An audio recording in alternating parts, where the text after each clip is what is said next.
Sanibonani guys, how are you guys? Welcome back to my channel. Abangazi kabla nguJozi, I'm a storyteller ngikhuluma izinto ezenzeke real life. And again, happy Mother's Day. Happy Mother's Day. I hope you enjoyile. Abomama, I hope you enjoyile and kubomama baluza abantwana. I'm so sorry. Angeke ngithi I know the feeling because omunye nomunye umuntu experience i-death ngendlela yakhe.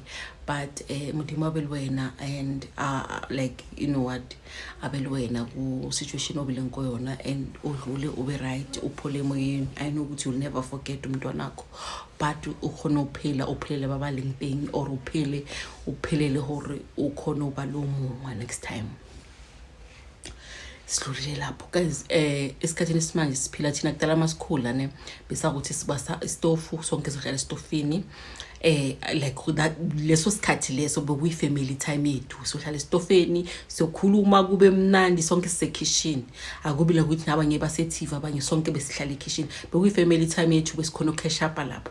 So thina manje kule mpilo esiphilayo giyo ngibuye emsebenzini abantwana babe esikolweni bahlala ekamareni or umuntu usibambela ifone usibukela iTikTok like arsabali that family time isikhathi sethu sibasincane. So let's try by all means ukuthi abantwana bethu bana ama relationship nabo especially ama teenagers guys. Okay nalaba bancane ngiyavuma but angisho umntwana makamncane like ufuna umzali wakhe the whole time but the minute aqala ngena ku stage ayiba teenager withdraw ufuna iprivacy ufuna isikhathi sakhe. Let's try ukuthi rebuilding nako lebana barena and understand ukuthi badlula kuzimo ezinjani imbuzo ukuthi isikole besinjani especially abafana because by experience ibullying and abantwana bamanje like asibathwale bawubuwa the only solution they have for izinkinga zabo ukuthi bayazibulala. So please let's try to do better even though ungazama ukuthi umntwana wakho akafuna ukulalela or umntwana wakhe labantwana abangakhulumi asameni like yalokupela arisameni. Back to the story. Okay, story time. So usisi uthi mina ngikhulisa umama wami nobabami. Okay, umama wami wangapha eSouth Africa and then ubabami wangaphandle yabona. So uthi sikhule mina nosisi wami si2 ekithi. Uthi mina nosisi wami besihlala nobabami nomamami like eGamo South Africa. So masihlala kwafika to a point ukuthi mangizwe grade 8 ubaba mathe abantwana bami ngizonihambisa nohlala nogogweni ngale yabona. Uthi okay no problem awusijozi nalekile with grade 8 masifika ngale uthi mawufika ngale Crown Trinity ku grade 8 bakubusela from i1 grade down moza ku grade 11 bakubusela ku grade 10 uthi bangibusele vele ku grade 7. Okay sharp awusijozi sihlale nogogwami sihlale nogogwami kube right isikhathi masihamba vele umama abe pregnant makaba pregnant kube ukuthi ubabami uthi umama mina what ngoba abantwana bahleli ngale ngasikithi ngoba manje wona udla kuba stressing ngona uhambe uyothwala stretch ko high obona because banendlu ubaba nomama banendlu ngapha ngasekithi but thina besingahlala lapha endlini because bonga namuntu omdala besihlala kagogo yabona. Uthi okay umama mvela avuma ukuthi okay ngoba sozoba nengane encane unovele yena abuya azohlala ngapha azohlala nathi. Okay sharp ola ushozi umama wami nobaba umuntu omdala kubaba kumama like ke motho mogolonyana o feta mama ka too much but bebathandana vele like they've been together for a very long time. So ushozi okay mama mvele abe ukuthi athutha vele ngapha sekushuma mama yiwani ngapha eSouth Africa uza ngale makafika nathi asithuthe vele kagogo sohlala naye awusoze sihlale vele kube right ubaba athumela imali every month umama moyo vele uthenga igrocery uthenga yonke into ayisesiyahlala ke si family sharp or awusoze umama mremeboze ngapha pregnant utlethe urotlo belega ngwana mbelehele that side awusoze isikhathi ukuthi mama atete sifike uthi isikhathi masifika umama aluze umntwana ashone hayi ubaba mvele eze bapreparele umncwabo hayi vele umncwabo uphele ubaba majike vele abile emsebenzini or ashozi umama from there izinto zathatha sharp curve kwashintsha yonke into. Umama more akethe bore ube depression or kube yini I don't know. Umama from there waqala uyaphuza ke uthi umama waqala uyaphuza athi lo ya mama beka sithengela yonke into from scafftin disho everything besiba nako but uthi ze maqala ukuphuza umama bengasakuthenga ukuthi bekakuthenga but bengasakuthengi ngale yandlela beka before azokuphuza. Uthi ashozi aphuze aqale makase laphuza siyaqala ke uba nabangani so hamba ebusuku ushiya sisodwa umamami soba nabangani abancane kuye siyaqala uba nabangani babafana abancane abadlula ngabo 20 years yabona uthi awushozi by then mina sengina 13 mangina 13 vele uthi ngidecide ukuthi you know what ngizotshela ubabami phela like izinto ezenzeka la angizithandi uthi before ngizotshela ubabami ngikhulume naye umama ukuthi ish mina mama angithandi ukuthi ulethe abangani bakho la thina simantombazana mina nomntwana sekithi sithu simantombazana lo mntwana sekithi oshonile bekamfana yabona uthi simantombazana sithu and if anything happens labantu laba bakho bangaze basingenelela la basidlwengule yabona uthi ngikhulume naye vele uthi like kungabi nomuntu angabe umuntu omthatha serious in whatever I'm saying yabona achubeke ayenze whatever yena afuna ukuyenza sharp or I was decide ukuthi you know what I'm going to tell my father because umuntu ongakhona ukumkhuza uthi hayi vele ngifonile ubaba vele ngimtshela ukuthi no umama wenza 1 2 3 uyahamba ebusuku uhamba ama-tavern uhamba phuza yonke into yabona so like lempilo lesiphisa khona yona mina angisayithandi uthi awushozi manje ukumtshela kanjalo vele ubaba vele amfonele ambuza umama vele aphike vele yonke into kodwa awushozi after sengicede ubaba mamfonele uthi umama vele angasakuthenga ukudla urubane manje abe spiteful angasathenga ukudla angasafuna ukusinakekela ngendlela eright angasasiphi imali yokukhera esikoleni angasasithengeli ukudla kwesikhaftini kwesikolo awushozi like kube nzima ngijike vele ngitshela ubabami ukuthi no umama akasathenga ukudla ubabami vele akhulume naye uthi aqala athenge but angasathengi kulona la kube umuntu uthenga impupho nesishebo kuphela ungasabi ukuthi sesiphila leyo mpilo normal besiphila before azoluza umntwana or awushozi le ndaba yaka mama ukuthi uyaphuza ibe worse ube ukuthi uyahamba silala sisodwa or basibiza bathi umama uyilelena udawe uthuna kuseni ukuthi asakhona uhamba what I was told like aqale vele abenhlekiso vele i-community la siphila khona uthi hayi one time I was told umama ahambile uthi bekahambile ayikulabangani bakhe so one of labe sihlala khona like 4 houses away bekunomunye ubhuti vele bathanda ukuphuza naye uthi lo bhuti lo vele ezevele ibusuku kithi azogogota vele fike vele ngiyamvulela as a child because of ujwayele ukuthi uza kumama hayi ngiyavula umnyango njani ngikhona ukuphi umama wakho hayi mama akekho uyepho mama hayi umama mangazi uphume nabanye abangani bakhe akekho ubhuti athi ngizomlinda enyana kodwa awushozi ahlale ne uthi masela ahlala so ngiyacala sengifila uncomfortable ukuthi lo muntu lo uyahlala ensebusuku ensekuba sebusuku kakhulu yabona so la ngahamba ngithi hayi man ungahamba uzothi makafike ngizomtshela uthi awushozi ubhuti makazohamba yabona angishapela like divuni ngina 13 I'm 13 years old azange ngihlangane nomuntu wesilisa I've never ngikhulela umuntu wesilisa yabona uthi amakazohamba angishaya ibuni vele ngimtshela ukuthi man bhuti Solomon wayenza so angithanda into yenzayo yabona uthi vele akhire vele angibheke uthi vele athi emangihambe ahambe uthi after isikhashanyana vele awushozi uthi vele kube nenokho ngikhela umntwana sekithi vele ngimkhele endlini ngithi ungaphumi ngapho uhlale ngapho yabona uthi ngihambe ngithi ubani athi yimi Solomon sengibuyile ubuyile mamakho ngithi ngabuye athi vula umnyango as a child cause ngimbona as ubhudu ngoba khala aphula nomama uthi mangivula umnyango vele akuphushe vele angene vele uthi makangena vele manje angene like abe aggressive ara awushozi utsena so authority pentato authority bakalitsogo athi afika lana athi ungarasi sitari ngizokubulala yabona ora awushozi vele ngithuka uthi luckily bengikhela umntwana sekithi vele roomini uthi vele ngithuka athi vele kimi athi khumula vele ora awushozi kichukhile ke ngwana akithi what's going on yabona uthi khumula uthi vele angibona ukuthi ngithuki athi and if into ngizoyenza lana uzokhuluma utshela umuntu ngizokubulala ngizokubulala yabona ora awushozi ubhuti lo vele angikhumule na vele ngoba uphethumesi angikhumule afitha mokho vele anginokubese ora awushozi umuntu lona ungenze yonke into ayenzile athi ithathe about 6 to 7 hours almost ebushuka ufela angirantwe ayirang athi angenze whatever afuna ukuyenza awushozi maqeda lana vele aphume ahambe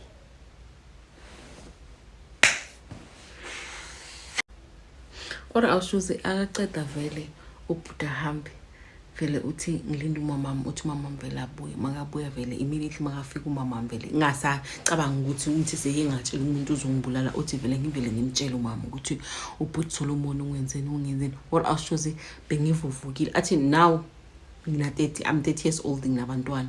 Awushozi vana ubona mawubelethe umntwana like a natural way. Bangakakusikanga ukuthi if ever uyasikeka wena natural ukuthi uba njani. Are benginjalo. Now that ngisengibonile sengumzali ngibelethile athi bekele jwawo. Awushozi bengipinki bengivuvukile yonke indawo. Are bengivuvukile bekubhlungu mangihamba bekubhlungu mangihlala phansi.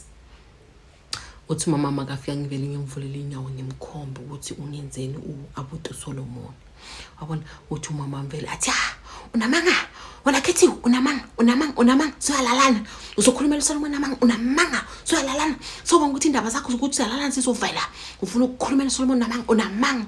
What else me ola askambeliever angangibelieve aphikisane nami uthi ekseni awushozi ngivuke ngihambe vele ngekagogo ngifika gogo ngikhumulela ugogo ngivule izinyawo vele ngimkhombe ukuthi umalume Solomon unkirileni.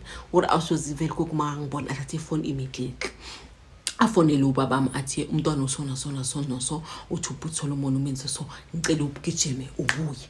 What awushozi the following day masivuka vele ubabami bathi ubuyile vele wabe siyafika baba makafika uthi azangijikathi ngavele ngakhumula uri ngamonza or gijwanga.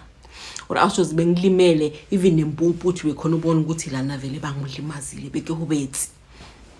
Awushoze azange eclinic azange ubaba mina bengisho ukuthi baba makafika le ndaba yoba inkulu kuyoma police station ufunwa izinto ezinja umuntu obanjiwa akele koChankaning.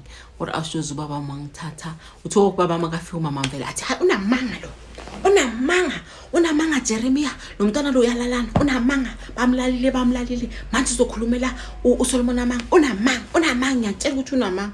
Or awushozi my grandmother uyebe yabona ukuthi bangiyokubesile no baba naye bakabona but into engimangaza kakhulu labazali bethu azange bayivula icase. Or awushozi mina ubaba mahamba nami wangihambisa wangisa kuma social worker. Wafika kuma social worker wathi umntwana nami uhlukumezekile bengicela ngikhulume naye. Or awushozi nalapho kuma social worker azange bayivula icala. I had to ukuthi keleni ngifunda ukuhlala na this issue ngifunda ukuba right. I had to ukuthi mina myself learn to heal myself ngibe right emotionally and physically cause azange kwathusa kasilo.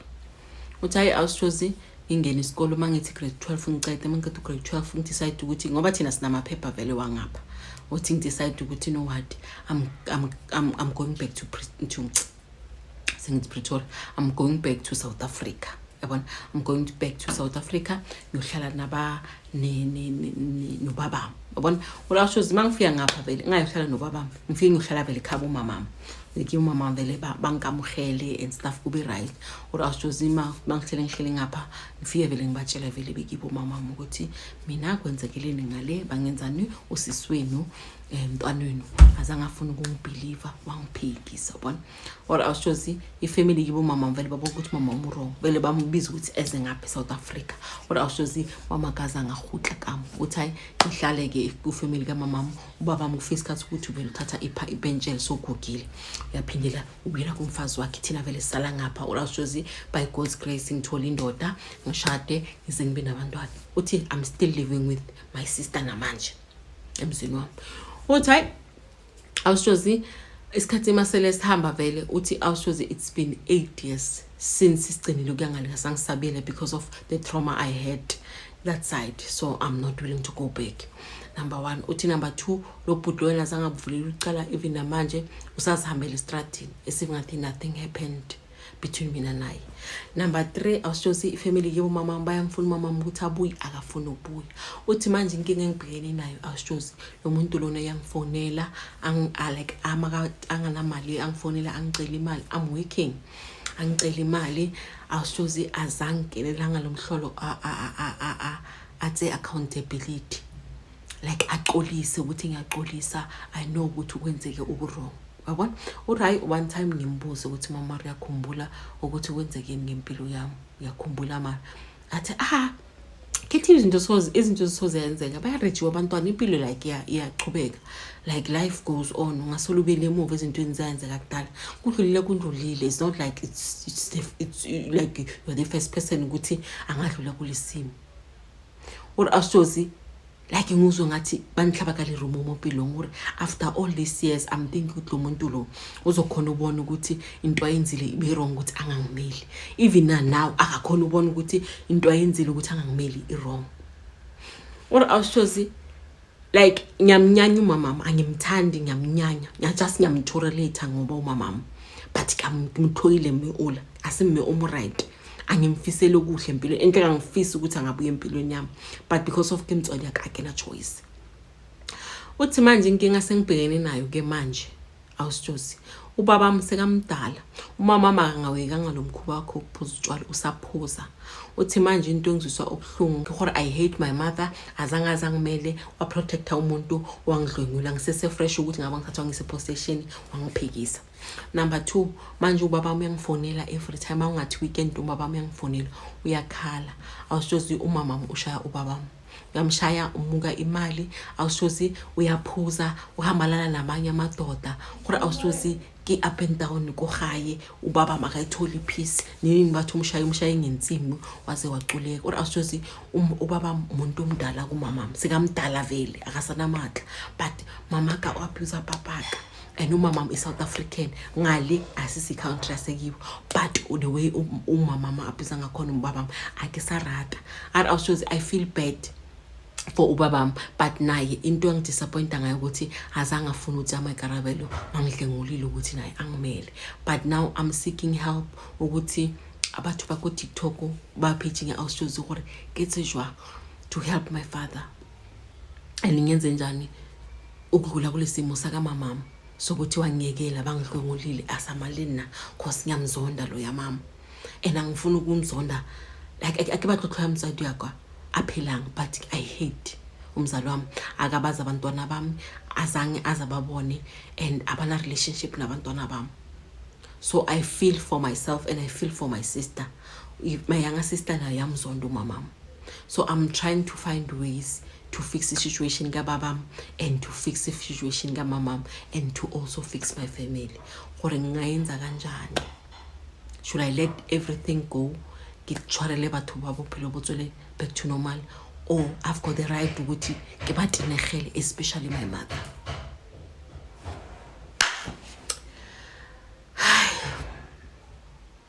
Kunzima emhlabeni esehole, yazi kunzima.